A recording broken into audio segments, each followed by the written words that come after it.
እና ኢሳ ሙቷል ብላችሁ ታስባላችሁ? ከሞተስ እንዴት ነው እንትን የምትሉት? እና እንዴት ነው ሙቷል ብላችሁ ታምናላችሁ?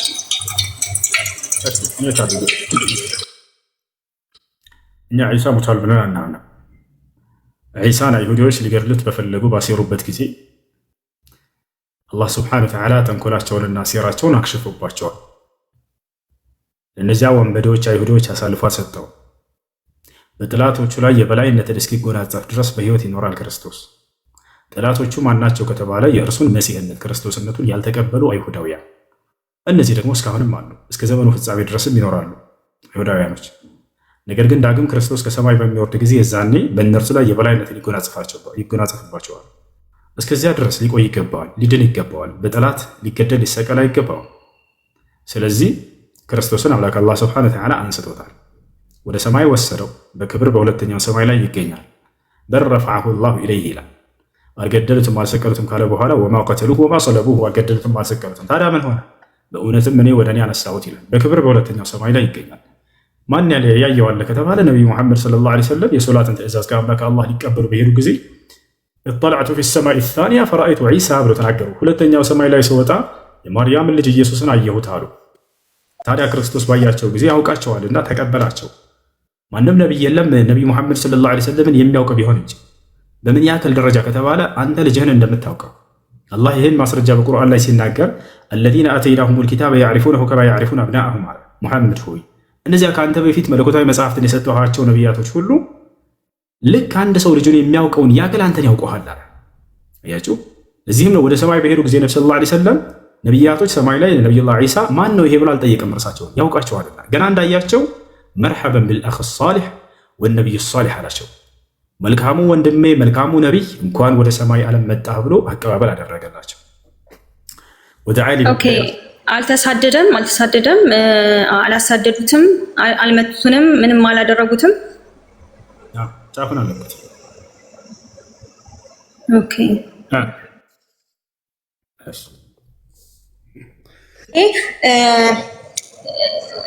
መስማት የማይችሉ ሰዎች መስማት የተሳናቸው ሰዎች እና ማየት የተሳናቸው ሰዎች እንዴት ነው ሊረዱ የሚችሉት? እንዴት ነው አላህን ሊያውቁ የሚችሉት? እንዴት ነው ልታስረዷቸው የሚችሉት? አላህ ማለት እንዴት ነው? መስማትና ማየት አላህን እንዴት ነው ልትሰይሙትና እንዴት ነው አላህ አይታይም አይዳሰስም ነው? እንዴት ነው አሁን መስማት የተሳናቸውን ሰዎች እንዴት ነው ልታስረዷቸው የምትችሉት? እስቲ እሱን። እሺ መስማት የተሳነው ሰው ማየት የሚችል ከሆነ በማየት የሚረዱበት መንገድ ካለ በዚያ እናስረዳቸዋለን። ቦታቸዋል የሚረዱበት መንገድ ካለ በዚያ እንዲረዱ ይደረጋሉ። እሺ ሳይረዱ እስከሞቱ አላህ ይቀጣሉ? ገሃነም ይገባሉ? አይገቡ። አምላክ አላህ ስብሐነሁ ወተዓላ መረዳት ያልቻለ በደረሰበት የአካል ጉዳት ላይ ያ ሰው በፍጹም የሚቀጣ አይደለም። ታዲያ ምን ይሆናል በቀጣይ ዓለም ከተባለ ልክ ትንሣኤ ሲደረግ ሲነሳ ጊዜ እንደማንኛውም ሰው ይነሳል። ከዚያም በኋላ አላህ ስብሐነሁ ወተዓላ ያን የጎደለውን የሰውነት ክፍሉን ይሰጠውና ፈተና ያቀርብለታል። ልክ ለምድር ሰዎች ሙሉ አካል ኑሯቸው ፈተና እንደቀረበላቸው። ፈተናው ምንድን ነው ከተባለ በአላህ እመኑ ይባላሉ። የምድር ሰው በአላህ እመኑ የሚል መልእክት በነቢያት በኩል እንደተላከላቸው አምነናል ካሉ የዛኔ እነዚህ ሰዎች ከሚድኑት ይሆናሉ። አይ አናምንም ብለው ከካዱ የዛኔ እሳት ይሆናሉ። ነገር ግን አላህ ስብሐነሁ ወተዓላ ማንንም ሰው ሙሉ አካል ሳይሰጥ የእርሱን መልእክት በነቢያት በኩል በመልእክተኛ በኩል ሳያደርስ የሚቀጣ አይደለም። አላህ ፍትሐዊ የሆነ አምላክ ነውና በቁርአን ላይ ሲናገር ሱረቱል ኢስራእ 2ኛው ገጽ ላይ ወማ ኩና ሙዐዚቢነ ሐታ ነብዐሰ ረሱላ ይላል። እኔ መልእክተኛ ሳልክ የምቀጣ አይደለሁም ይላል። መልእክተኛ ልኮ ደርሶት ያ ሰው አልቀበልም አሻፈረኝ ካልሆነ በስተቀር ያንን ሰው የሚቀጣ አይደለም አምላክ አላህ ሱብሓነሁ ወተዓላ። ይህን ይመስላል።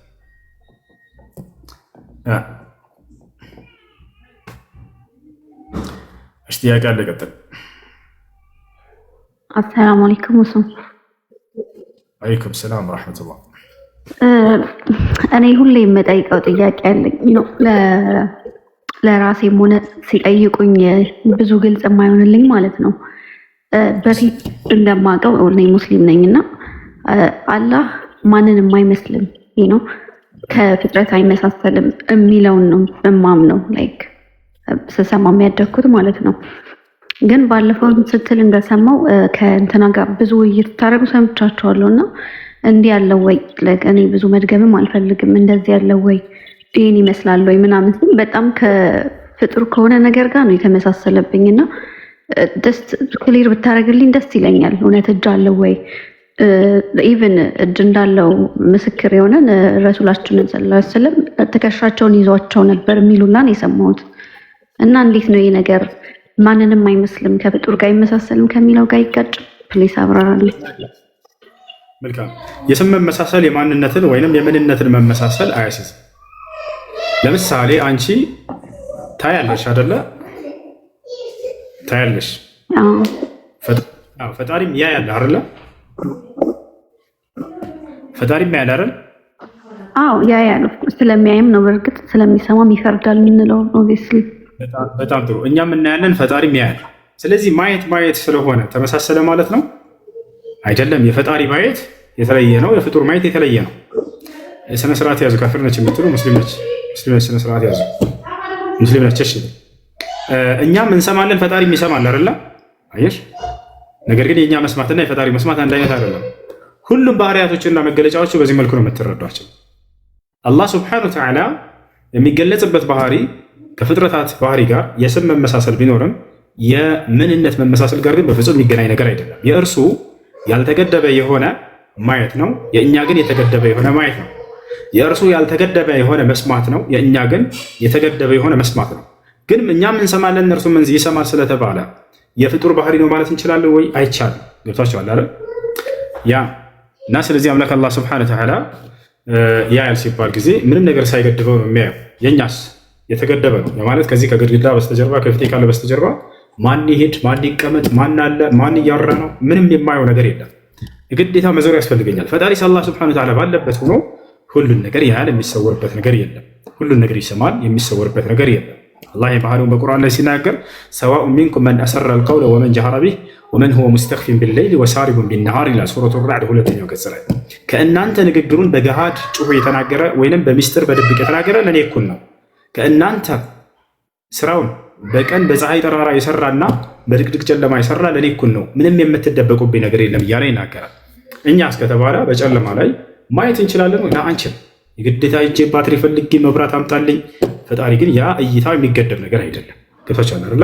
ስለዚህ ማንኛውንም ስለ እርሱ የተነገሩ ነገራቶች ሁሉ የስም መመሳሰል እንጂ የመገለጫ ወይንም ደግሞ የምንነት መመሳሰል አይደለም። ሁላችንም ማለት ነው። ልክ ነህ ሁሉ። እኔ አሁን እንደዚህ በደንብ ነው አንደርስታንድ የማደርገው ማየት መስማት ምናምን ኦፍ ኮርስ በዛ አይነት እይታ እንደሆነ ይገባኛል። ግን እጅ ግራና ቀኝ እጅ አለው ሲባል ትንሽ ለየት አለብኝ እና ደግሞ የሆነ ነገርም ተብሏል which is እንደዛ ማለት ደግሞ ኦልሬዲ እጅ ግራና ቀኝ እጅ አለው ማለት ነው።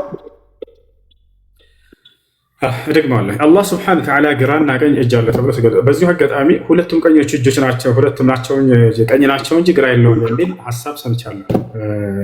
የቪዲዮ ቁረጥ አድርገው እየሰሩ መምህሮቻቸው ወይም እዚህ ቲክቶክ ላይ ያሉ ልጆች ይሄ ስህተት ነው። ላስረዳህ አዳምጥ ያልኩት አልፈልግም፣ በቃ መልስ ብቻ ነው የምፈልገው። እሺ ይሮጣል ወይ ላስረዳህ ምን ማለት እንደሆነ አልፈልግም። ቀጣይ ጥያቄ። ለካ ያንን እየቆረጡ እየያዙ ነበር ተዘጋጅተው። ምንም መረዳት አይፈልጉም። ምንም ማድረግ ይቻላል። ለማንኛውም አላስረዳችሁ። አላህ ሱብሓነሁ ወተዓላ ቀኝና ግራ ሁለት እጆች አሉት እንጂ አላህ ሁለቱም ቀኝ እጆቹ ናቸው አይደለም። ሁለቱም እጆቹ ቀኝ ናቸው የሚለው ሐዲስ ምን ለማለት እንደሆነ አስረዳችኋለሁ። ያ ማለት ግራ የለውም ሁለቱም ቀኝ ናቸው እያሉ ይናገራሉ። እንደዛ አይደለም። ነገር ግን አላህ ሁለት ቀኝና ግራ በሚል ተገልጸዋል እጆቹ ማለት ነው። ማስረጃ ቃል ነብዩ ሰለላሁ ዐለይሂ ወሰለም የጥዊ ላሁ ሰማዋት ሰብዕ ቢየሚን የውም ልቅያማ ቢየሚኒ ወልአርዲን ሰብዕ ቢሽማሊህ ثم يقول لمن الملك اليوم لله الواحد القهار። አላህ የትንሣኤ ቀን 7 ሰማያትን በቀኝ እጁ 7 ምድርን ደግሞ በግራ እጁ ይጠቀልላቸዋል አሉ ነብዩ ሰለላሁ ዐለይሂ ወሰለም። ስለዚህ ሁለቱም ቀኞች ናቸው ሳይሆን ቀኝና ግራ ናቸው። ታዲያ ሁለቱም ቀኞች ናቸው ሲሉ ነብዩ ሰለላሁ ዐለይሂ ወሰለም ሁለት ቀኝ እጅ አለው አይደለም ያሉት፣ ሁለቱም ቀኞች ናቸው። ምን ማለት ነው? ሁለቱም የጥንካሬን ባህሪ የተላበሱ ናቸው። ከፍጥረታት ጋር የሚመሳሰል አይደለም ነው። የፍጥረታት ግራው ደካማ ነው፣ ቀኙ ጠንካራ ነው አይደል እንዴ? ግራው ደካማ ነው፣ ቀኙ ጠንካራ ነው። የፈጣሪ ግን ከፍጥረታት ጋር እንደማይመስል የተጠቀሙት ቃል ነው ያ ነብዩ ሰለላሁ ዐለይሂ ወሰለም። ሁለቱም ግን ቀኝ ናቸው ሲሉ ሁለቱም የጥንካሬን ባህሪ የተላበሱ እንጂ በፍጹም እንደው ሁለቱም ቀኞች ናቸው ሁለት እያሉ አይደለም ነብዩ ሰለላሁ ዐለይሂ ወሰለም እንጂ ቀኝና ግራ ብለው ገልጿቸዋል። አሁንም እንደተናገርኩት ሌሎችን ባህሪ ቀደም እንደ ምሳሌ ሰጠኋቸውን መስማት ማየት የሚለው ከፈጣሪ ጋር እንደማይገናኝ ሁሉ ቀኝ ግራ ተብሎ የተገለጸውን ቀኝ ግራ ብለን እንይዛለን። ግን ከፍጥረታት ጋር ማመሳሰል አይቻልም። ፈጣሪ አላህ ስብሐነሁ ወተዓላ ያያል ስንል ይሰማል ስንል ልክ እንዲሁ ይናገራል ስንል ይህ ከፍጥረታቱ ጋር በሚመስል እንዳልሆነ የምናምነው ነገር ነው። ይህን የምንለው ከራሳችን ነው ወይ? አይደለም። አንዳው ሌላ ሊቃውንቶች እንኳን ፈተውትን እንኳን እንዳይመስላችሁ ራሱን የተናገረው በቁርአን ላይ ሲናገር ስለነዚህ ባህሪያቶቹ ለይሰ ከሚስሊሂ ሸይኡን ይላል። እኔን የሚመስል አንድም ነገር የለም ማለት። ስለዚህ ከፍጥረታት ጋር የምናመሳስለው አይደለም። መመሳሰል ላይ ያለው የስም መመሳሰል፣ ቅድም እንዳልኳችሁ ያያል፣ ይሰማል፣ ይናገራል፣ እጅ አለው፣ እግር አለው ሲባል ጊዜ አላህ ሱብሓነሁ ወተዓላ እርሱ ረቂቅ የሆነ መለኮታዊ ማንነቶች እንጂ የፍጥረት ማንነቶች አይደሉም። እነዚያ ረቂቅ የሆነ መለኮታዊ ምንነቶች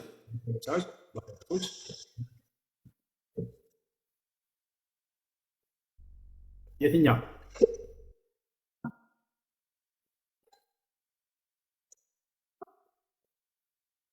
እኔን የሚመስል አንድም የለም እያለ ይናገራል አላህ ሱብሓነሁ ወተዓላ። ላሳይሽ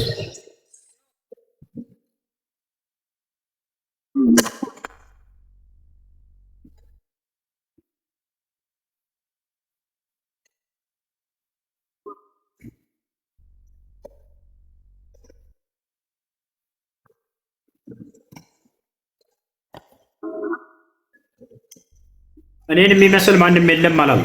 ማንም በሚለው ውስጥ ሰው ይካተታል። እኔን የሚመስል ማንም የለም።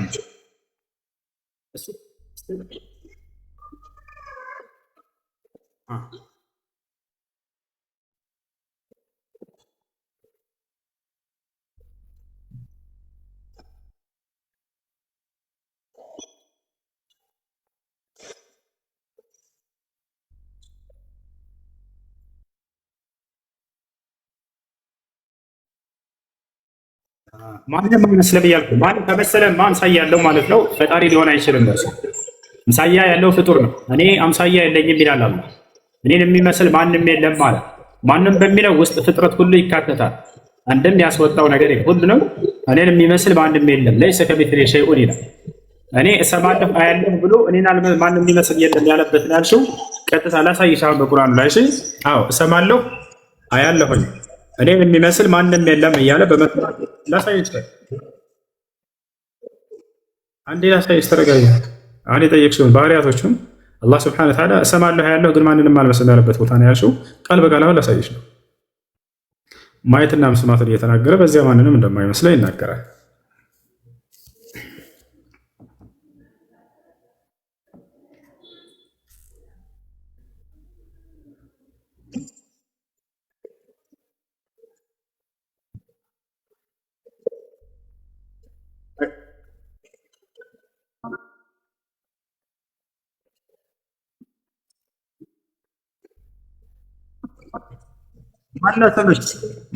ማነሽ ይሰማሻል? ማንኛው ነሽ? ይቅርታ ሚኢዝ የምትይው ነሽ?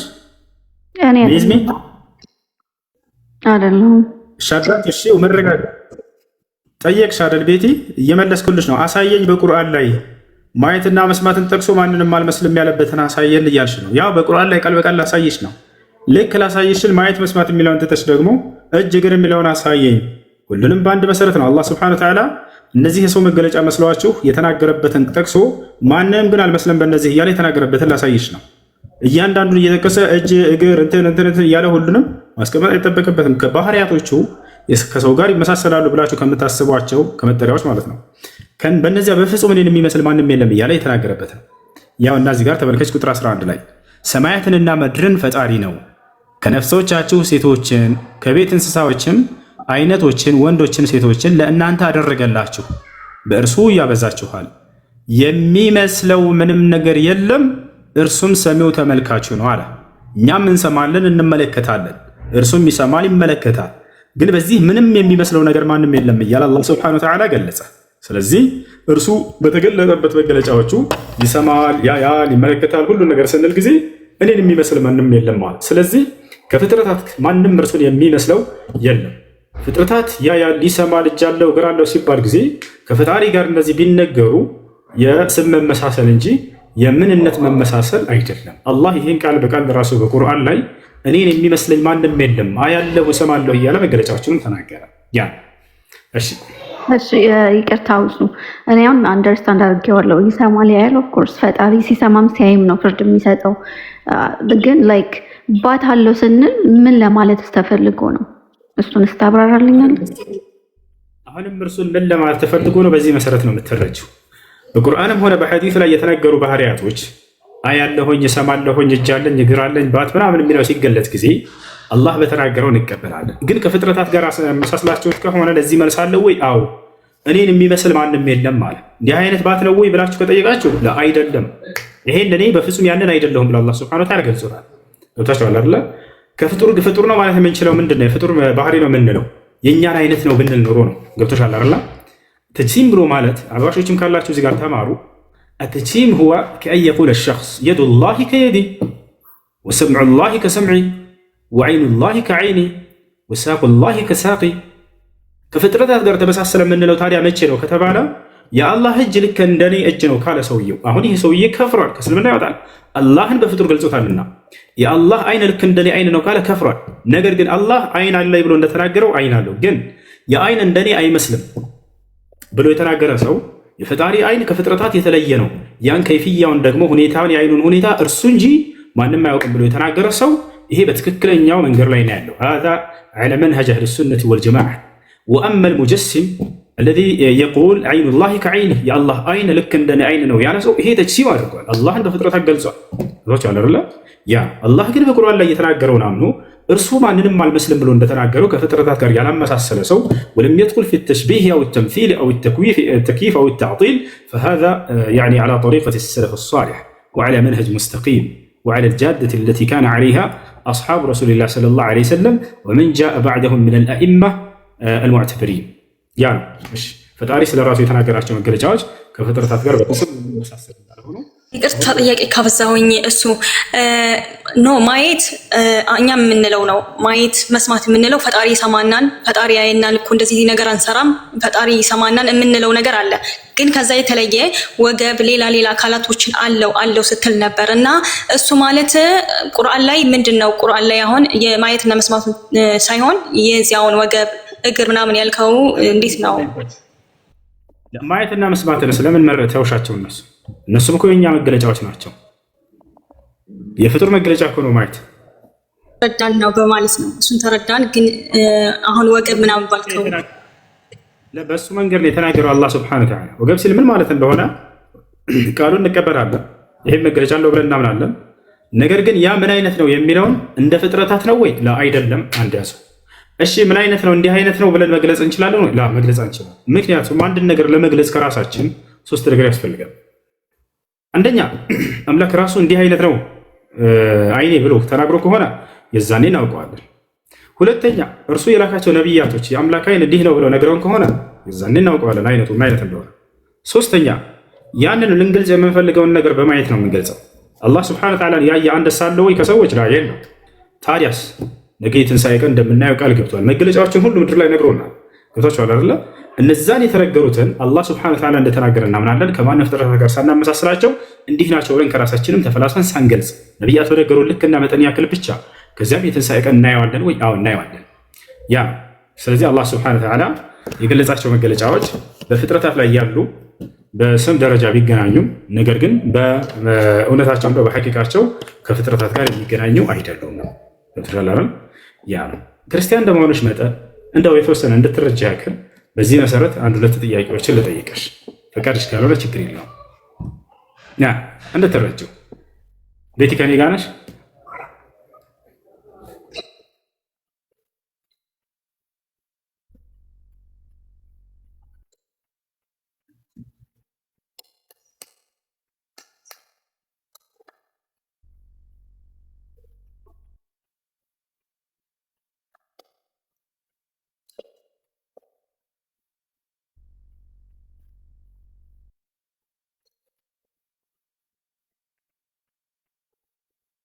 ይሄ ማለት አሁን እሱ ሲዘረዝረው ቁርአን ላይ ካለ ይሄ ማለት ይሄ ነው ተብሎ የተጻፈውን ወይስ አልተጻፈም? እሱን አሁን ብታነብልን በሚለው ነው። ኦኬ እንትን ካለ ችግር የለውም። አልቀበልም ማለት መብትሽ ነው። ያሳያቸው ሁላቸውም ተረዱ። አላህ ስብሐነሁ ወተዓላ መገለጫዎቹን ለናሙናነት ያክል ከሰው ጋር ሊመሳሰሉ የሚችሉ በስም የሚመሳሰሉ ማየትና መስማትን ገለጻቸው። ይህን ከገለጸ በኋላ እኔም በፍጹም የምትመስሉ አይደላችሁም ብሎ አላህ ስብሐነሁ ወተዓላ ተናገረ። እኔን የሚመስል ማንም የለም አለ። አይ ይህን ተረዳሁኝ። ሌላውን ደግሞ እያንዳንዱን እያነሳ በዚህም እናንተን አልመስልም፣ በዚህም እናንተን አልመስልም፣ በዚህም እናንተን አልመስልም እያለ መዘርዘር ነበረበት። ይሄ መስፈርት ስህተት ነው። አላህ ለናሙናነት ያክል መስማትና ማየትን ጠቀሰ። እነዚህ የእኛም መገለጫዎች ናቸው ወይ? አዎ የእኛ መገለጫዎች ናቸው። እናያለን፣ እንሰማለን፣ ያያል፣ ይሰማል። ስለዚህ አላህ ስብሐነሁ ወተዓላ ለናሙናነት ያክል ሁለቱን ጠቀሰና እኔን በፍጹም የሚመስለኝ የለም ብሎ ዘጋው፣ በጥቅሉ ማለት ነው። ሁሉንም እያነሳ መናገር ነበረበት። በዚህ እኔን አትመስሉም ላ አይጠበቅበት። ሁሱ ይቅርታን አንድ ጥያቄ ጠይቄ ልውጣ። የመጨረሻ ጥያቄ በዚህ አጋጣሚ ለምሳሌ መጽሐፍ ቅዱስ ላይ ምን እናገኛለን? እግዚአብሔር እጆች አሉት ይላል። እጆቹ ምን አይነት ናቸው? እጆቹ ምን አይነት ናቸው? ማን ነው ይመልስ? እግዚአብሔር እግር አለው ይላል። እግዚአብሔር ቅንድብ አለው ይላል። እግዚአብሔር በእጆቹ ያጨበጭባል ይላል። እግዚአብሔር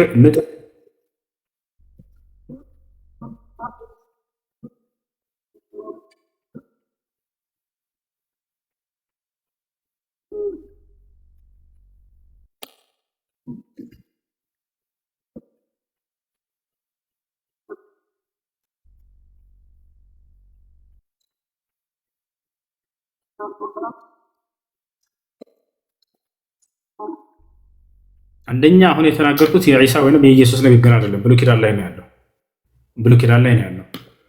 ሁለተኛ እዚህ ቦታ ላይ ዒሳን መተቸትም አይደለም። ቢናገረውም እኔ እንዴት መረዳት እንዳለብኝ እየነገርኩሽ ነው።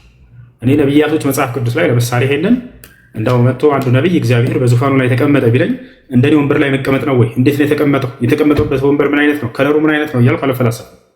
አንድ ነቢይ አምላክ ከፍጥረት ዓለም ሁሉ በላይ ከዙፋኑ በላይ ነው ካለኝ ከዙፋኑ በላይ ነው ብዬ እቀበላለሁ። እነዚህን አሁን አንቺ እየጠየቅሽ ያለሽውን ዝርዝር እንትኖች በፈጣሪሽ ላይ እዚህ መጽሐፍ ቅዱስ ላይ የተጠቀሰውን ብጠይቃቸው የትም አታመጡ። አንዲት ቦታ አልተገለጹም ብዬ አስመልሳቸዋለሁ ሁላቸውም። ለምሳሌ እግዚአብሔር አልኩኝ በዙፋኑ ላይ ተቀምጧል አልኩኝ ይላል መጽሐፍ ቅዱስ።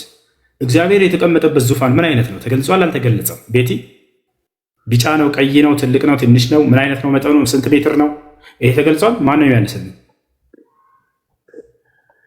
ተገልጿል ወይ? የሚመልስ ክርስቲያን የለም። አልተገለጸም ብላችሁ ኮሜንት ጻፉ። ግሪስ ኮሜንት ላይ አንድ ቦታ አልተገለጸም። ይሄ እንዲህ አይነት ጅል ጥያቄ መጠየቅ እንችላለን እኮ እያነሳን። እግዚአብሔር ለምሳሌ ያፏጫል ይላል። እንደዚህ ነው የሚያፏጫው? እንዴት ነው የሚያፏጫው? እንዴ ማፏጨት ይሄ ፍጡር ባህሪ አይደል እንዴ? ስለዚህ ፍጡር ነው ማለት ነው። እንዲህ አይነት ፍልስፍና ውስጥ መግባት እንችላለን እኮ። ቀላል እኮ ነው። እግዚአብሔር ዝንቦችንና ንቦችን በፉጨት ይጠራል ይላል መጽሐፍ ቅዱስ። ገብታችኋል? ስለዚህ ይሄ ነው፣ ሌላ ነገር አዲስ ነገር የለውም። እንዲህ አይነት ነገራቶች ላይ ፈጣሪ የገለጹባቸውን መገለጫዎች እነርሱ ነብያቶች ትቀበላላችሁ። ግን እንዴት ነው ብላችሁ ሳትጠይቁ ያንን እንዴት ያልነቱን ነብያቶች አልነበሩም። እሺ ጠይቅሽ። አይሽ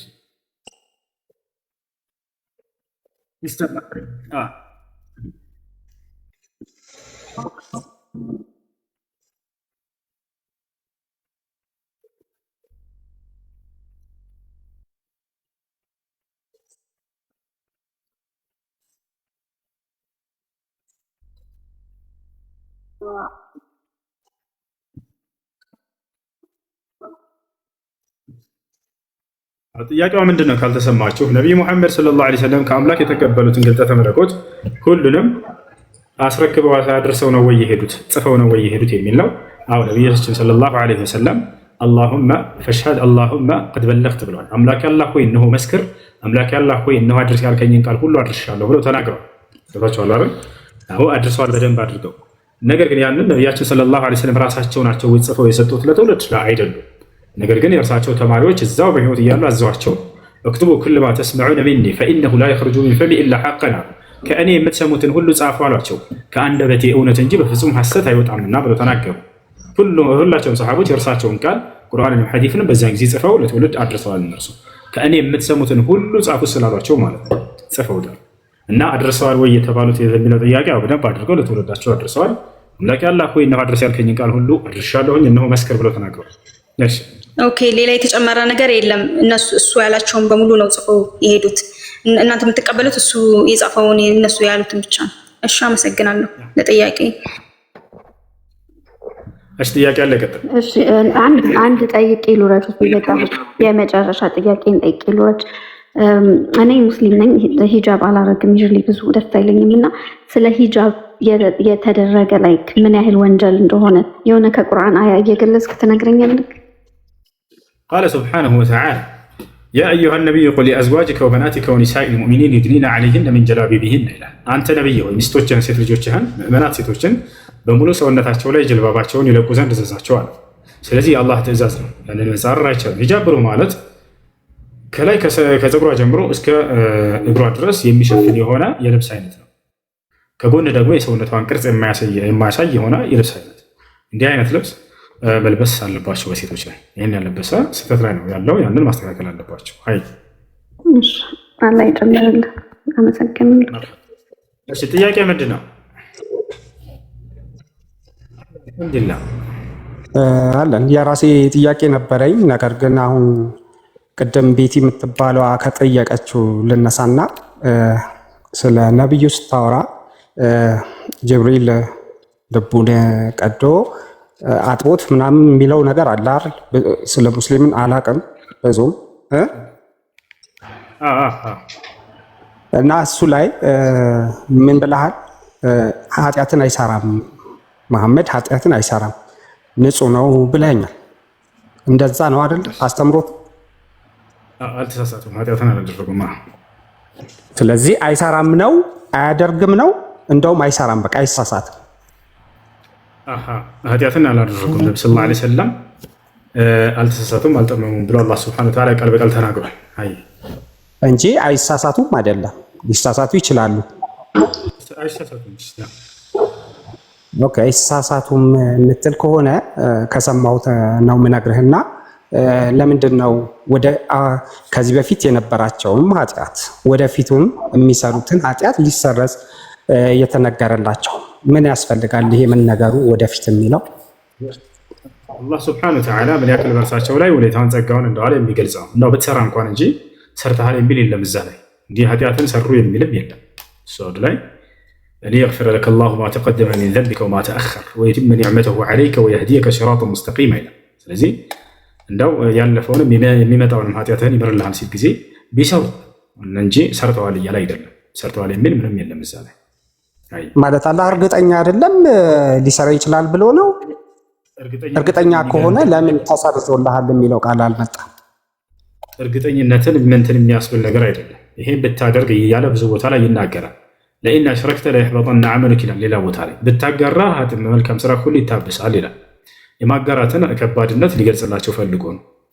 ፈኢን ፈዐልተ በዚህም ቦታ ላይ ልክ እንዲሁ ያለፈውንም የሚመጣውንም ኃጢአትህን ሁሉ ምሬልሃለሁ ሲል አላህ ሱብሓነሁ ወተዓላ ነው። ኃጢአትን ሰርተዋል ማለት አይደለም፣ እንዳልሰሩ አላህ ሱብሓነሁ ወተዓላ ይገልጽላቸዋል። ግን አምኗል። የሚመጣው ኃጢአት እንደሚሰራ አምኖ እኮ ነው የሚመጣውንም ሰርዤልሃለሁ ያለ። ቃሉን ነው እኮ አንተም ያልከው እንደዛ። አሁን አንተ ያልከው አዳምጠህ እንደዛ አሁን አንተ የምትለው የለም በፍጹም ቃሉ ላይ እንደሚሰራው ቆማ አንተ ያልከው አንተ እኮ ነው ያልከው።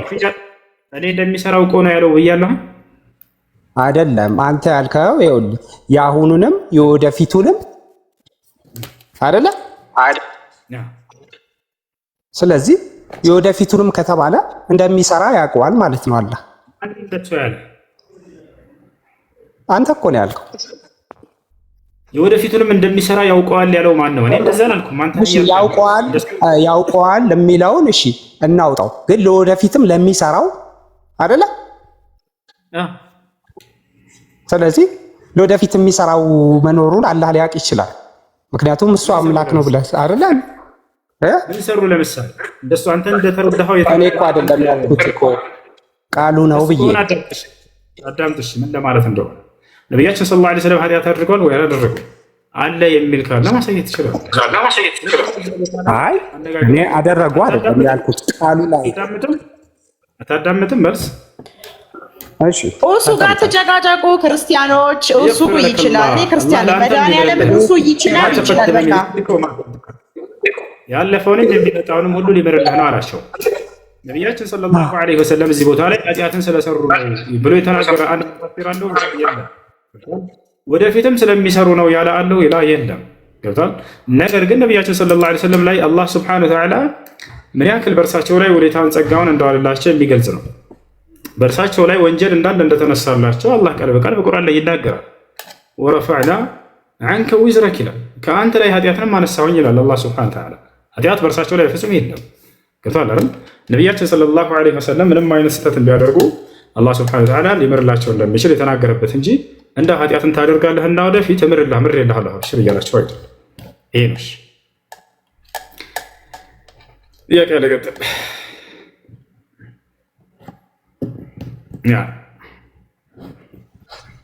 ጥያቄ አለኝ። ይሰማል? ይሰማል። ጥያቄ አለኝ። እሺ ጥያቄ ምንድን ነው? አለ አልሐምዱሊላህ። ስለ ኢየሱስ ነው የማወራው ጥያቄው ማለት ነው። እንዴት ነህ? እሺ ይቀጥል። አልሐምዱሊላህ አለ ወንድም አለ። በጣም ነው የምወደው እግዚአብሔር። እኔ ጅማ ልጅ ነኝ፣ የምኖረው አዲስ አበባ ነው።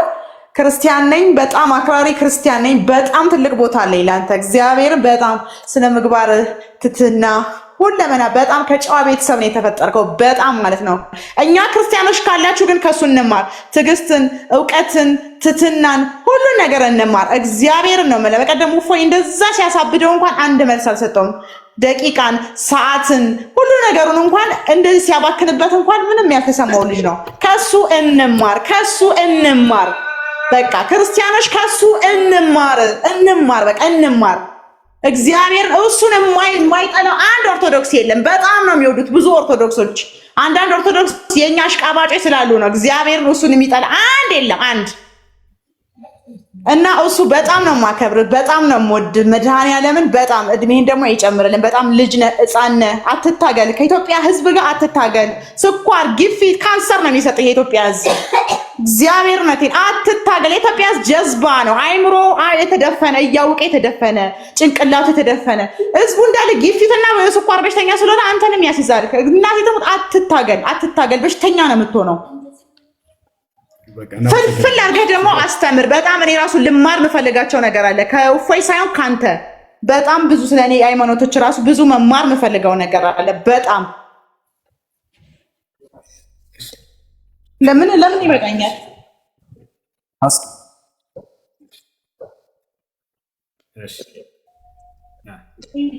እሱማ ይታያል።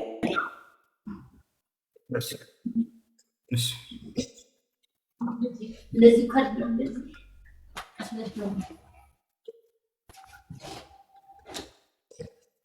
አባቴ ሰው ነው።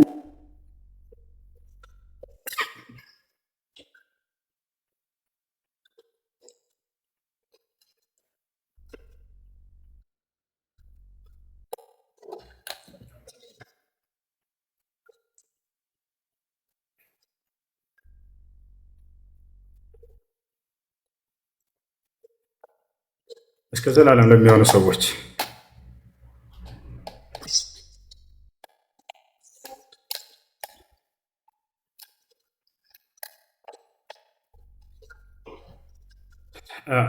ጥያቄን ሙሉ አድርገው እንደመለሰልህ አላህ ስብሐነሁ ወተዓላ ግን እንደው በጥቅሉ ቁርአንን ያወረደው እስከ ዘመኑ ፍጻሜ ድረስ ለሚመጡ ሰዎች ነው።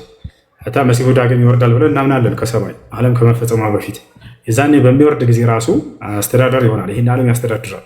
የሚያስተዳድረውና የሚገዛውን በዚህ በቁርአንና በሐዲት ነው። ስለዚህ እስከ ዘመኑ ፍጻሜ ድረስ የሰዎች መመሪያ ይሆን ዘንድ ነው ቁርአንና ሐዲት ከአላህ ዘንድ የተገለጠው። አይ ስለዚህ ለምንድን ነው ታዲያ ቁርአን ትክክለኛው ከሆነ ለምንድን ነው ተጨማሪ መጽሐፎች ያስፈለገው ከቁርአን ውጭ ቁርአንን ለመቀበል ማለት ነው? ለምሳሌ የትኛው መጽሐፍ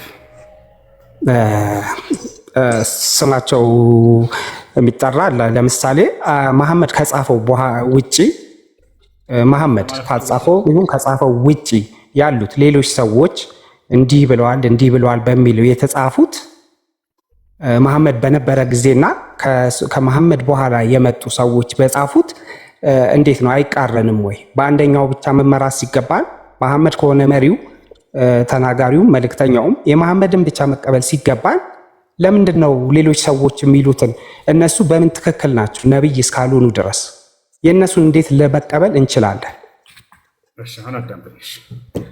ትክክል ነህ። አላህ ስብሐነሁ ወተዓላ በቁርአን ላይ ሲናገር ምን አለ? ኢተቢዑ ማ ኡንዚለ ኢለይኩም ሚን ረቢኩም ይላል። ከእኔ ከጌታቸው ዘንድ የተወረደላቸውን ተከተሉ ይላል። ወላ ተተቢዑ ሚን ዱኒሂ አውሊያ፣ ከእርሱ ከእኔ ከጌታቸው ውጭ ከተወረደው ውጭ ሌላ ማንንም እንዳትከተሉ ይለናል። እርሱ ነው እኛ የምንከተለው። ቁርአንና ሐዲስ ከአላህ ዘንድ የተገለጡ ግልጠተ መለኮቶች ናቸው። ነቢያችን ሰለላሁ ዐለይሂ ወሰለም ሲናገሩ ምን እንደተወረደላቸው ከአላህ ዘንድ ኡቲቱል ቁርአን ወሚስለሁ መዐሁ አሉ። ቁርአንን ተሰጠሁኝ ከእርሱም ጋር የእርሱን አምሳያ ተሰጠሁ አሉ። ሐዲስን ነቢያችን ሰለላሁ ዐለይሂ ወሰለም ከዚህ ዓለም ከመሄዳቸው በፊት ምን አሉ? ተረክቱ ፊኩማ ኢን ተመሰክቱም ቢሂማ ለን ተዲሉ ባዕዲ ኪታበላህ ወሱነቲ አሉ። በመካከላችሁ ሁለት ነገራቶችን ጥየላችሁ ይሄዳለሁኝ አሉ። እነርሱንም አጥብቃችሁ እስከያዛችሁ ድረስ ከቀጥተኛው ጎዳና አትስቱም አትጠሙም። እነርሱም ቁርአንና ሐዲስ ናቸው ብለው ተናገሩ። ስለዚህ እኛ የምንከተለው ከአላህ የመጣን ግልጠተ መለኮት ብቻ መሆን አለበት ወይ? አዎ። ቁርአንና ሐዲስ ከአላህ ዘንድ ናቸው? አዎ። ከዚያ ውጭ ያሉ ሰዎች የተናገሩትንስ ለምን እንቀበላለን ወይ ከተባለ አንቀበላቸውም። ነገር ግን ቁርአንና ሐዲስ ጋር የተስማማ ንግግር ካልሆነ በስተቀር ቁርአንና ሐዲስ ጋር የሚስማማ ከሆነ ያ ከቁርአኑ ጋር የሚጋጭ እስካልሆነ ድረስ ችግር የለውም። ነገር ግን ከዚያ ውጭ ቁርአንና ሐዲስን የሚጋጭ ከሆነ በፍጹም የማንም ሰው ንግግር ይሆን አንቀበለው። ኢማሙ ማሊክ ረሒመሁላህ ተዓላ ሲናገሩ ምን አሉ? ኩሉና ራድ ወመርዱድ ኢላ ሳሒብ ሃዛል ቀብር ወአሻረ ቢእስቡዒሂ ኢላ ቀብሪ ነቢ ዓለይሂ ሰላቱ ወሰላም። ኢማሙ ማሊክ ታላቁ የነቢ ሰለላሁ ዐለይሂ ወሰለም መንገድ ላይ የነበሩት ዓሊም ናቸው። እርሳቸው መዲና በነቢ ሰለላሁ ዐለይሂ ወሰለም መቃብር ስር እያስተማሩ እያለ በዛው በቤታቸው አጠገብ የሁላችንም ንግግር ተቀባይነት ያለውም አለ ተመላሽም የሚሆንም አለ። የዚህ ቀብር ባለቤት ሲቀር አለ የነቢ ሰለላሁ ዐለይሂ ወሰለም ንግግር የእርሳቸው ከአላህ ዘንድ የነበረ ግልጠተ መለኮት ስለሆነ የእርሳቸው ሙሉ በሙሉ የምንቀበለው ነው። ከእርሳቸው ውጭ ያሉ ሰዎች ግን የምንቀበለውም አለ የማንቀበለውም አለ ብሎ ተናገረ። የምንቀበለው ከአላህ ቃልና ከመልእክተኛው ቃል ጋር ተስማሚ ሆኖ የተገኘ ከሆነ፣ ከዚያ ውጭ ከሆነ የማይስማማ ከሆነ ግን የማንም ሰው ንግግር ይሁን አንሰማም፣ አንቀበለው። ይሄን ይመስላል። እሺ የኔ ድምፅ አይሰማቸውም እንዴ ልጆች? ይሰማል ድምጼ? ትሰማለህ? ሁሱ አየሽ፣ ቀጥሉ። ከተሰማችሁ ጥያቄ ያለ ቀጥል። ያ ጥያቄ አለ ወርዳ ነው። እሺ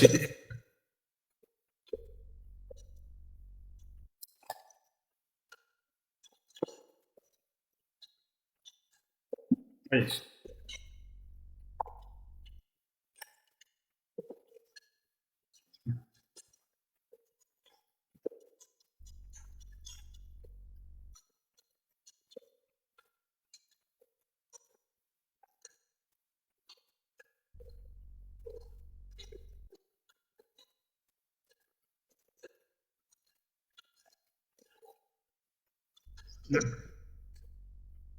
መልካም። እሺ አላህ ስብሐነሁ ወተዓላ በቁርአን ላይ ስለ ነቢያቶች ሲነግረን ምን አለ? ወረሱለን ቀድ ቀሰስናሁም ዐለይከ ሚን ቀብሉ ወረሱለን ለም ነቅሱስሁም ዐለይከ ወከለመ አላሁ ሙሳ ተክሊማ ይላል። ሙሐመድ ሆይ ከነቢያቶቼ ያልተረኩልህም አሉ ብሎ ተናግሯል። ስለዚህ ከነቢያት የተነገሩም አሉ ያልተነገሩም አሉ። ስማቸው የተነገሩት ውስን ናቸው። አላህ ስብሐነሁ ወተዓላ በቁርአን ላይ ነብዩ ሰለላሁ ዐለይሂ ወሰለም በሐዲስ ላይ የነገሩን 25 አካባቢ የሚሆኑ ነቢያቶች ነግሮናል። ግን ያልነገርኩህም በርካታ ነቢያቶች አሉ ብሏል። ምናልባት ኢሳያስ ከነዚያ ሊሆን ይችላል። ቁርአንና ሐዲስ ላይ ስሙ ኢሳያስ ተብሎ የተገለጸ ይሄን በአረበኛው እሽዕያ ይባላል መጽሐፍ ቅዱስ ላይ፣ በአማርኛው ላይ ደግሞ ኢሳያስ ይላል። ይህ ታላቅ ነቢይ በስሙ በቁርአን ላይ ባይጠቀስም ኢሳያስ 9:6 ላይ ያለው ግን ማንን ያመለክታል የሚለውን ማየት እንችላለን። ማንን ያመለክታል? እነሆ ሕፃን ተወልዶልናል ይላል። ከመጀመሪያው ጀምረን እናምነው። እነሆ ሕፃን ተወልዶልናል በነቢያቶች ዘንድ። ስለዚህ ሕፃን ተብሎ የሚገለጽ ወደፊት የሚመጣ አካል አለ። ሕፃን ተወልዶልናል በነቢያት አንደበት። ሕፃን የተባለው ማን ነው ብለን ቀጥታ ሄደን ስንመለከት ነቢዩ ሙሐመድ ሰለላሁ ዐለይሂ ወሰለም ወደ አላህ መልአኩ ገብርኤል እየወሰዳቸው እያለ ሰባቱን ሰማይ አቆራርጠው ሲሄዱ አንደኛው ሰማይ ላይ አዳምን አገኙት። ሁለተኛው ሰማይ ላይ ማንን አገኙ? ክርስቶስንና ዒሳንና ዮሐንስን ወይንም የሕያን አገኟቸው። ሶስተኛው ሰማይ ላይ ዮሴፍን አገኙት። አራተኛው ሰማይ ላይ ኢድሪስን ወይንም ሄኖክን አገኙት። አምስተኛው ሰማይ ላይ ሙሴን አገኙት። የሚገርማችሁ ሙሴ ላይ ሲደርሱ ሙሴ አለቀሰ። ሲያያቸው ጊዜ ካያቸው በኋላ አሳያቸዋለሁ ማስረጃ። ሲያያቸው ጊዜ ምን አለ ሙሴ? አለቀሰና ምን አለ? ሃዛ ሁወል ጉላም አለ። ያውና ሕፃን የተባለው ነቢይ ብሎ ተናገራቸው። እርሳቸው ያውና ሕፃኑ ብሎ ገለጻቸው። ከእኛ በኋላ መጥቶ ከነቢያት በኋላ ከሁላችንም በላይ በርካታ ተከታይን አፍርቶ የሚመጣው ያ ሕፃኑ ነቢይ ብሎ እርሳቸውን ተናገራቸውና አለቀሰ። ይህ ነው። ስለዚህ በነቢያት አንደበት ሕፃን ተብሎ የተገለጸበት ምክንያት ምንድን ነው ከተባለ ከሁሉም ነቢያት መጨረሻ ስለሚመጡ ነው። የመጨረሻ ልጅ ሕፃን ተብሎ ይገለጻል። የመጨረሻ ነቢይ መሆናቸው ምክንያት ሕፃን ተብሎ ተገለጸ። ሕፃን ተወልዶልናል። አለቅነትም በጫንቃው ላይ ይደረጋል የሚለውንም እንመልከት። ስለዚህ እኔ የምነግራቸውን ከራሴ ሳይሆን ትንቢቱ በማን ላይ ተፈጽሟል የሚለውን ከነቢያት አንደበት ያውና ሕፃኑ ብሎ ሙሴ የተናገረበት ቦታ ነው። ሀዛ ሁወል ጉላም ይላል። ያውና ሕፃኑ ከሁላችንም በኋላ መጥቶ ከሁላችንም በላይ በርካታ ተከታይን አፍርቶ የሚመጣው ነቢይ ብሎ እርሳቸውን ገለጻቸው። ወለሁ አትባዕ አክተረ ሚና ይላል ሙሴ። ከሁላችንም በላይ ተከታይን የሚያፈራው ሕፃኑ ነቢይ ብሎ ገለጻቸው። አንደኛ ነው። ሁለተኛ አለቅነትን በጫንቃው ላይ ይደረጋል ይላል። አለቅነት ማለት አምላክ በነቢያት ላይ ያደረገው በሰዎች ልጆች ላይ ሁሉ ያደረገባቸው የሰጣቸው ስልጣን ነው። ቸዋል አምላክ በሰው ልጆች ላይ ሁሉ አለቃ ያደረገው ምን ነው ከተባለ ነቢያት ነው። ከህዝቦቻቸው ሁሉ አለቃ ናቸው። ያ አለቅነት ግን እዚህ ቦታ ላይ ምን ተብሏል? በጫንቃው ላይ ይደረጋል ተብሏል። በጫንቃው ላይ ይደረጋል የአለቅነቱ ምልክት። ታዲያን ማን ላይ ነው ይሄ የተደረገው ከተባለ ነቢዩ ሙሐመድ ሰለላሁ ዐለይሂ ወሰለም በጫንቃቸው ላይ የነቢያት መደምደሚያ የሚል ማህተም ነበር በተፈጥሯቸው። የሚገርማቸው በነቢዩ ሙሐመድ ሰለላሁ ዐለይሂ ወሰለም ዘመን የነበሩ ክርስቲያኖች የመጨረሻው ዘመን ነቢይ ተነስተዋል ሲባሉ ጊዜ ሂዱና በጫንቃው ላይ የነቢያት መደምደሚያ የሚለውን ማህተም ተመልከቱ ይሉ ነበር። ይህን ካሉ ንጉሶች መካከል የሮሜው ንጉስ በነቢ ሰለላሁ ዐለይሂ ወሰለም ዘመን የነበረው ሄረክል ይባላል። እርሱ የመጨረሻው ዘመን ነቢይ ተነስተዋል ሲባል ጊዜ ሂዱና በጫንቃው ላይ የነቢያት መደምደሚያ የሚለውን ማህተም ተመልከቱ፣ እርሱ ነው ማረጋገጫችን ይል ነበር። ሰራዊቶችንም ላከ፣ ሂደው አይተናል አሉ። አዎ በጫንቃው ላይ የአለቅነት ምልክት የነቢይነት ማደምደሚያ የሚለው አለ ብለው ነገሩት። ገብቷቸዋል። እንደዚህ እስከሆነ ነው እርሱ ራሱ ነው የመጨረሻው ዘመን ነቢይ። ወሰየምሊኩ መውዲዕ ቀደመይን ሃዚህ ብሎ ተናገረ። እችን እግሮችን የረገጥኩባትን ቦታ ገና ይቆናጠጣል ይነግስባታል ብሎ ተናገረ። እንዳለውም ያ ሄረክል ነቢያችን ሰለላሁ ዐለይሂ ወሰለም በዚያ አካባቢ ያሉ ሀገራቶች እንዳለ ተቆጣጠሯቸው። እንዳጠቃላይ አለቅነት በጫንቃ ላይ ተደርጎላቸዋል። የአለቅነት ምልክት ምንድነው? ነቢያቶች በህዝቦቻቸው ላይ የተሾሙበት ነው ከአምላክ። ያ ደግሞ የነቢይነት ማዕረግ ነው። በጫንቃቸው ላይ የነቢያት መደምደሚያ የሚል ማህተም ነበር ማለት ነው። ያ ነው። ለዘመኑ ፍጻሜ የለውም ይላል። ለዘመኑ ፍጻሜ የለውም፣ ለመንግስቱ ስፋትም የለውም እያለ ይናገራል። ምን ማለት ነው? ለዘመኑ ፍጻሜ የለውም ማለት የዚያ የነቢይ ማዕረግ እስከ ዘመኑ ፍጻሜ ድረስ ነው። በቃ ገደብ የለውም ማለት ነው። ለዘመኑ ፍጻሜ የለውም ማለት በቃ። ታዲያ እስከ መጨረሻው ዘመን ይህ ዓለም እስኪፈጸም ድረስ የነቢይነት ዘመኑ የሚጸናለት ማን ነው ከተባለ እርሳቸው ናቸው። ሐታ ዒሳ በሚመጣ ጊዜ ዳግም የእርሳቸውን ነቢይነት ዘመን ይኖራል እንጂ እንደ አዲስ እንደ ነቢይ ተልኮ አይደለም። የእርሳቸውን ህግና ስርዓት ተከትሎ ነው የሚያሳልፈው። ገብቷቸዋል። ለመንግስቱ ስፋት የሚለውስ ምን ለማለት ነው ከተባለ ሁሉም ነቢይ ሲላክ ጊዜ ዘመናቸው የተገደበች ነበረች። በእስራኤል ወገን ላይ ይላካሉ፣ ሌሎቹ በሌላ ወገን ላይ ይላካሉ። ነገር ግን የነቢ ሰለላሁ ዐለይሂ ወሰለም መንግስታቸው ስፋት የለውም ሲባል አጠቃላይ ዓለምን ያጠቃለለ የሆነ የነቢይነት ዘመን ነበር ማለት ነው። አላህ ይህንን በቁርአን ላይ ከሁሉም ነቢያት ለየት አድርጎ ሲገልጻቸው ወማ አርሰልናከ ኢላ ረሕመተን ሊልዓለሚን ይላል። ለዓለማት እዝነት አድርጌ እንጂ አላኩህም እያለ አላህ ሱብሓነሁ ወተዓላ ይናገራል ማለት ነው እርሳቸው። ስለዚህ ለመንግስታቸው ስፋት የለውም ሲል ዓለሙን ሁሉ እንደገዙ የነቢይነት ማዕረግ እንደተሰጡ በዚህ ላይ የሚገልጽ ነው። ይህ ነው ነቢያቶች ከእርሳቸው በፊት ስለ እርሳቸው እንደተናገሩ አላህ በርካታ ቦታ ላይ ይናገራል። የመገለጫቸው ደግሞ በቁርአንና በሐዲስ ላይ ታገኝታላችሁ ነው። እኛ ጋር ደግሞ ያው ክርስቶስ ብለን ነው ብዙ ጊዜ አስተምሩቱ እንደዛ ነው የሚያስተምሩ ነው። ድንቅ መካር፣ ኃያል አምላክ፣ የዘላለም አባት፣ የሰላም አለቃ ተብሎ ይጠራል ብለው ስለሚል ማለት ነው። እሺ የሁለተኛው ጥያቄ ደግሞ ማለት ነው ነቢ መሐመድ የተላኩት ለሰው ብቻ ሳይሆን ለጂኒዎችም ጭምር ነው ይላል። ማለት አሁን ጂኒ ማለት ምንድነው ትርጉሙ? አንደኛ ጂኒ እንደ መጥፎ ነገር ነው የሚታየው እኛ ማህበረሰብ ውስጥ ያው በሙስሊምም በክርስትናም እንዴት ነው ይሄ ነገር እስኪ አብራራልኝ።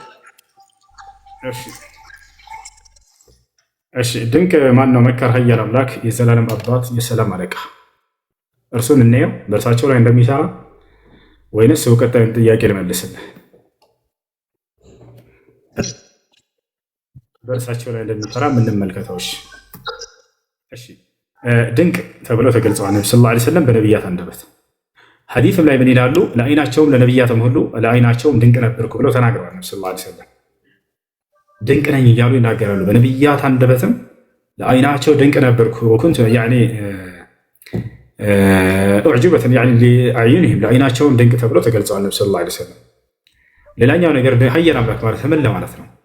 አምላክ ማለት እንደ መጽሐፍ ቅዱስ ለሁለት ይከፈላል። አንደኛ ነቢያቶች አምላክ ተብሎ ይጠራሉ። ይህን ታውቃላችሁ። ለአምላክ ቃል የሚመጣላቸው ሁሉ አምላክ ተብሎ ተገልጸዋል። ክርስቶስ ይህን ይናገራል። ክርስቶስ ምን ይላል? የአምላክ ቃል የሚመጣላቸው ሁሉ አማልክት ናቸው ብሎ ተናግሯል። ለምሳሌ እንደ ሙሴ ሙሴ አምላክ ተብሏል። ኦሪት ዘጸአት ምዕራፍ 7 ቁጥር 1 ላይ አምላክ ተብሏል። አምላክ የተባለው ግን ለምንድን ነው ከተባለ በፈርዖን ላይ ነው፣ የተገደበ ነው። ስለዚህ አምላክ ይባላሉ። ነገር ግን ያ አምላክነታቸው የአምላክ ቃል ስለሚመጣላቸው በህዝቦቻቸው ላይ አለቃ መደረጋቸው ነው። ሀያል ተብሎ ግን ተገልጿል። ሀያል አምላክ ማለቱ ታዲያ ምንን ያመለክታል ከተባለ እነዚያ የነብይነት ዘመናቸው አምላክነታቸው ወይንም አለቅነታቸው በዘመናቸው የተገደበ ነበር። ክርስቶስ በእስራኤል ላይ ልክ እንደሆነ ደግሞ ሙሴ በፈርዖንና በህዝቦቹ ላይ ሁሉም በየቦታው የነቢዩ ሰለላሁ ዐለይሂ ወሰለም ደግሞ ዓለምን ሁሉ ያጠቃለለ ሐዲስ ላይ ምን ይላሉ? ነብዩ ሰለላሁ ዐለይሂ ወሰለም አነ ሰይድ ወለድ አደም ይላሉ። እኔ የአዳም ልጆች ሁሉ ጌታ ነኝ ይላሉ። ጌታ ማለት ግን አለቃ ማለት ነው። ልብ በሉ፣ አምላክ ነኝ እያሉ አይደለም። የአዳም ልጆች ሁሉ ብለው ይናገራሉ። ግን ገብታችኋል? አለቃ ነኝ ለማለት እንጂ እንዳው አምላክ ነኝ እያሉ አይደለም። ይህን ቆረጥ አድርጋቸው ደግሞ ጌታ ነኝ ብለዋል የሚለው እንዳትሄዱ። ጌትነት ወይንም ደግሞ አምላክነት ሲባል ለመጽሐፍ ቅዱስ ለሁለት ይከፈላል። መለኮታዊ አምላክነትና ጌትነት አለ። ይህ ለአንዱ አምላክ ብቻ ነው። እንዲሁም ደግሞ ለሰዎች አምላክ ወይንም ጌታ ይባላሉ። የአምላክ ቃል የሚመጣላቸው ሁሉ አምላክ ናቸው ብሎ ክርስቶስ እንደተናገረው ሙሴ ለምሳሌ አምላክ ተብሎ እንደተገለጸው ማለት ነው። ያን ይመስላል። እሺ ሌላኛው ጥያቄ ምን ነበር? እኔ ለሰው ብቻ አይደለም ለጅኒም ጭምር የተላኩት የሚለው ጅኒ ስለ ጅኒ ማለት በእኛ ማህበረሰብ ያለው እይታ ምናምን እስኪ ደርግ። እሺ ጅን ማለት ምንድን ነው ወደሚለው እንምጣ። ጅን ማለት ድብቅ ማለት ነው ወይንም ስውር ማለት ነው። ጅን የሚባሉ ፍጥሮች አሉ። ጅን የሚባሉ ፍጥሮች አሉ ልክ እንደኛ። እኛ ለምሳሌ ከአፈር ነው የተፈጠረው። ጅኖች ደግሞ ከእሳት ነው የተፈጠሩት። ከምንድን ነው የተፈጠሩት? ከእሳት ነው የተፈጠሩት። ልክ እንደኛ ነፃ ምርጫ ፍቃድ አላቸው። ገብቷቸዋል። አምላክ ነቢያትን በሚያስነሳ ጊዜ ነቢያትን እንዲታዘዙ እንድንታዘዝ እኛም እንዳዘዘን ሁሉ እነርሱንም አዟቸዋል። ስለዚህ ከእነርሱ ከእኛ ከሰዎች አምላክን የታዘዘ እንዳለ ሁሉ ከእነርሱም አምላክን የታዘዘ አለ። እኛ ከሰዎች አምላክን ያመፀ እንዳለ ሁሉ ከእነርሱም አምላክን ያመፃለ። ገብቷል። ከሰዎችም ከጅኖችም አምላክን ያመፁት እነዚህ ከሃዲያን ናቸው። ከሰዎችም ከጅኖችም ደግሞ አምላክን ያላመፁት እና አምላክን የታዘዙት በነቢያት በኩል የመጣውን ትእዛዝ የተቀበሉ እነርሱ ከሃዲ ሊባሉ አይችልም። ገብቷል። ሰይጣን የሚባለው ታዲያ ምንድን ነው ከተባለ ከጅኖች ያመፁት የጅን አይነቶች ናቸው። የነቢያትን ትምህርት ያልተቀበሉ አምላክን ያልተቀበሉ እነሱ ናቸው።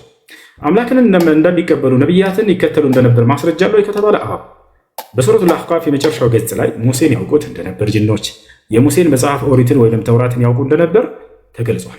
ገብታችኋል። ልክ ነብዩ ሰለላሁ ዐለይሂ ወሰለም በመጡ ጊዜ እነሆ ከሙሴ በኋላ ከዚያ በፊት የሙሴን መጽሐፍ የሚያረጋግጥ እውነተኛ መልእክተኛን ሰማን አገኘን አሉ።